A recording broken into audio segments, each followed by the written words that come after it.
Welcome to Navigating Perception and Reality. I'm Aaliyah Bordeaux, and here we're getting real about how the world shapes the way we see ourselves and how we shape it right back. Through personal stories, interviews, and self-commentary, this podcast will be covering a variety of different topics. So as we dive into this episode, I leave you with one question. Are you living your reality or someone else's perception of it? Let's get started. If you have a mental health challenge, you're not bound to that, and that's not going to be your reality forever. Something that I really try to show as like a public figure, as Miss Fort Worth, is that I've made it through it.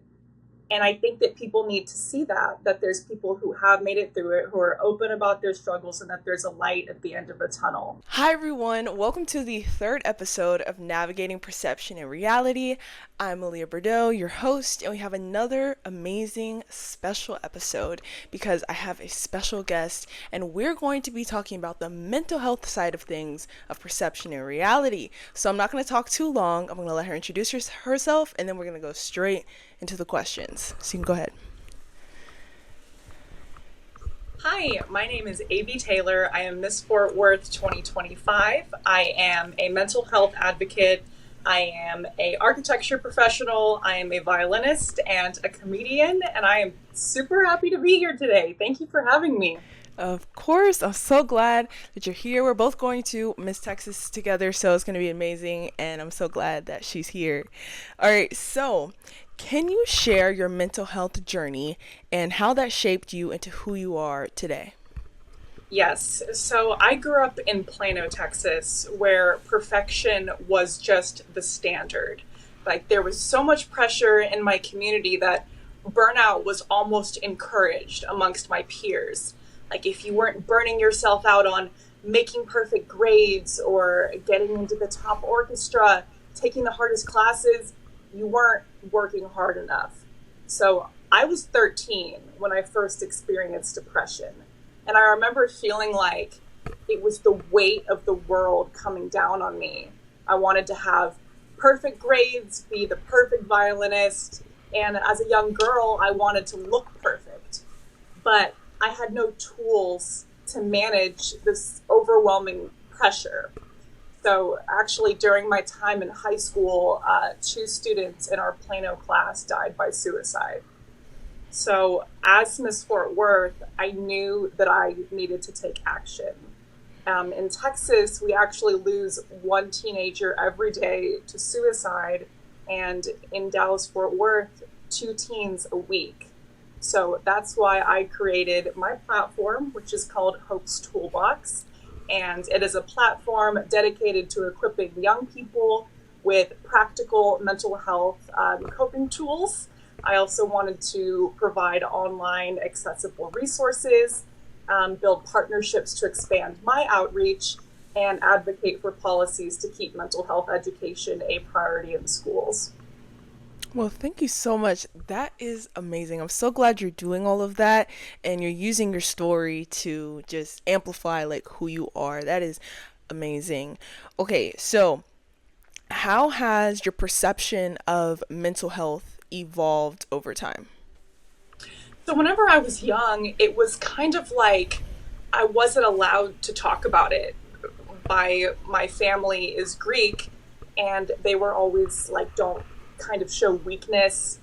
This will go away if you don't really talk about it. And something that I've learned through being a mental health advocate now is that silence is really damaging. Whenever you're silent and you're not being open about the fact that you need help, it's kind of like a positive feedback loop. So things just get worse and worse within.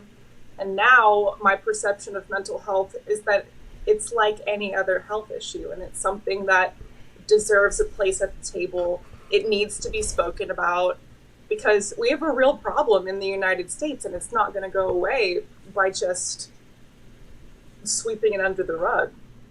Yeah, for sure. And so who have you had in your life that has helped you through your own mental health? Because we deal with mental health every single day. We have to know how to navigate it. So who do you surround yourself with, and like what do you do to fulfill your mental health? So, my experience personally, and I think it's the same for a lot of kids, they don't have necessarily a good support system. So, I kind of had to create my own. And that's actually one of the tools that I talk about, creating your own kind of like comfort squad. So, my favorite like shows, books, online content creators. Um, that's kind of if you're not kind of lucky to have a great support system. There's a lot of really good online resources too. I always encourage surrounding yourself with good people, um, a good work team that supports you. And I know that schools and universities, they have a great university support system that's there. Yes, for sure. What are some common stereotypes and myths about mental health that you've encountered, and how do you think that these myths impact people? I have a couple. The first one that I kind of run into a lot is that talking about suicide increases a person's chance of acting on it. And this is actually a completely disproven myth. Suicide is a public health and safety issue that needs to be recognized like any other. And actually, talking about suicide kind of demystifies it. It prevents crisis situations, it encourages help seeking behavior, it reduces the stigma, and it kind of creates a culture of empathy and understanding. Something that I grew up with, speaking about your mental health will hurt your chances of getting a job or getting into a good university. And that's also completely false. I can't tell you how personally damaging it was to be told that I'm struggling and I kind of have to be silent because I'm going to get kicked out of my university or I'm not going to be able to get a job. But like I said, conversation breaks the stigma. And I've made it through the entire process, university, and now I have a job. And my university was more than there for me. And in my work team, it's hilarious because we'll walk in on Monday morning and we'll be like, I'm struggling, like I'm having a hard time. And I just think that that's so cool that like it's nothing how we thought it was going to be growing up. Like people are hurting and they want to talk about it, you know? Yeah, for sure. I think Yeah, that I think that's great that your work environment is like a safe space too. I mean, I want to go to work and feel like the people around me are there for me, and I like if I'm having a bad day, it's okay because we're not perfect. Like there's never yeah. going to be a perfect day. So, thank you for that. So, what are some truths about mental health that you think people should know about? Some truths about mental health that I think people should know about. That it's if you have a mental health challenge, you're not bound to that, and that's not going to be your reality forever. Um, Something that I really try to show as like a public figure, as Miss Fort Worth, is that I've made it through it. And I think that people need to see that there's people who have made it through it, who are open about their struggles, and that there's a light at the end of the tunnel kind of thing. Um, Yes. it's also true that a lot of people are struggling, and it's just something that we talk about at National Alliance on Mental Illness, NAMI Dallas, is that we need to end the silence. They're all big on ending the silence. Yeah, because silence is what kills. Most definitely. What advice would you give to someone who is struggling with mental health?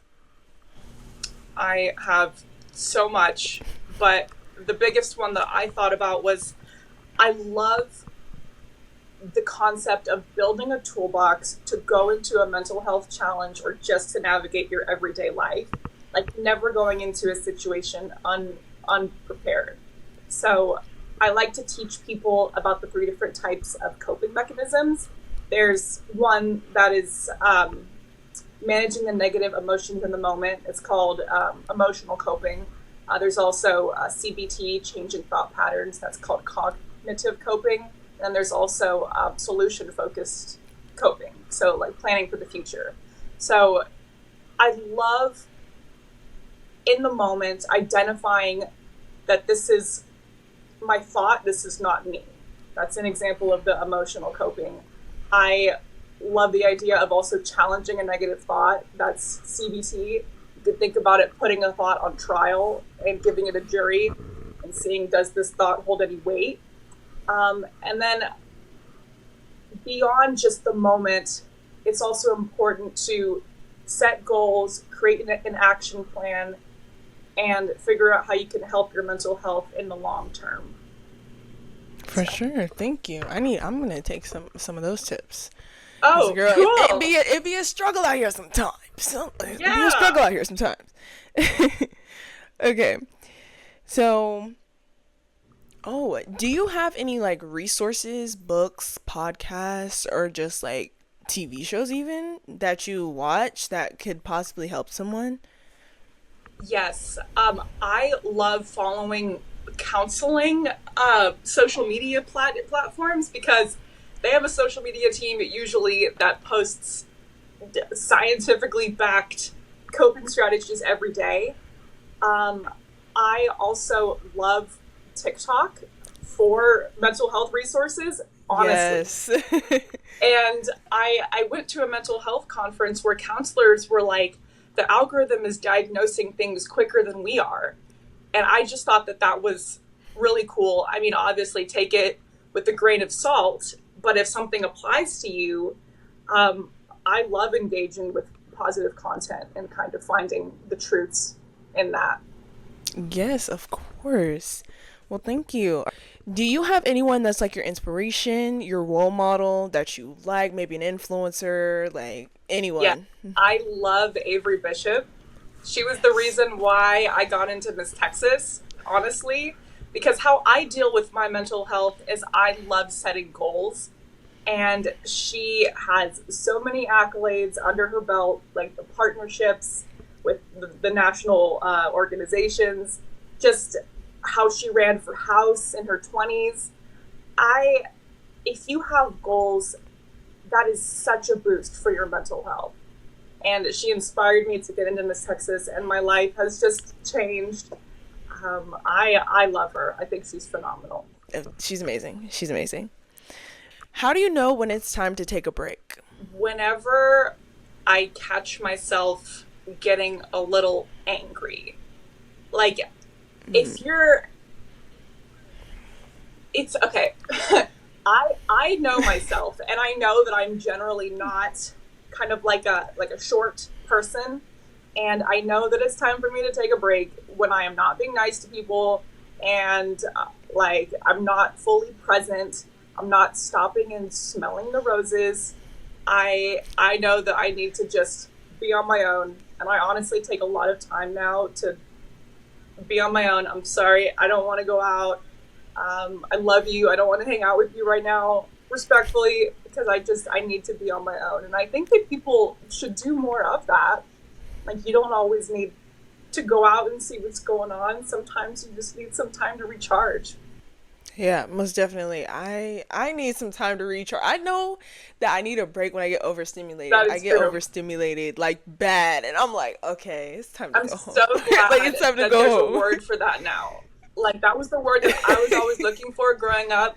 And now I'll be Mhm. out with my boyfriend and I'm like, I'm overstimmed. We need to go home.